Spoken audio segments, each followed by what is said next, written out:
Joe Kleen, Southern Hospitality, February 10th, 1990, 37. As the Bassatari Hyatt's Bacchanalian Beach Pool Bar and Grill is predictably located poolside, the Kleens, Lewinsky's, and Lewis's take the long 20-step journey from covered eating area to poolside lounge chairs in stride.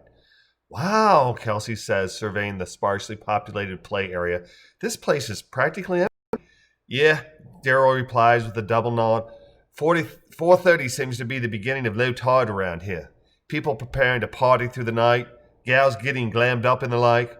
Or people taking pre-fiesta siestas, Joe replies. Men of power taking showers, Phil adds. Misty, John says, is it always this bad? No, Misty says, eyes downcast. It's like the tide, it ebbs and flows.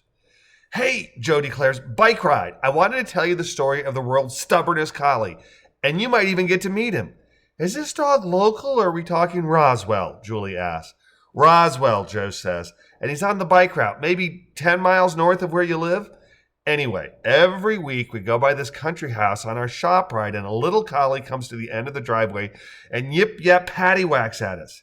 He's a little thing. At first I thought he was a puppy, but since he hasn't gotten any bigger in 2 years, I guess he's a miniature. He'll come scurrying down the driveway, yipping as fast as his legs will carry him, and he barks at all the riders as we go by.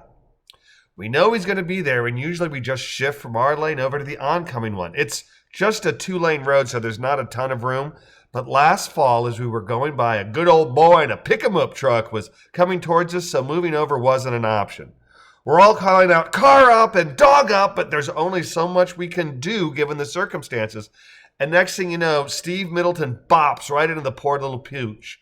Poor Steve, he was so upset. The dog hightails it back to the farmhouse, yelping and acting pitiful, and you can tell that Steve's upset both because the owners don't keep their dog on the property like they're required to, and so Steve could have gotten hurt, but also because obviously the dog did get hurt. Oh, Kelsey says, pushing out her lower lip, the poor little puppy. Well, yeah, Joe replies, but poor little us too. It's just irresponsible behavior on the part of the dog owner. If he did his part, then none of this ever would have happened. Anyway, a week goes by, we meet up for our ride, and we get to the little country house, and who greets us?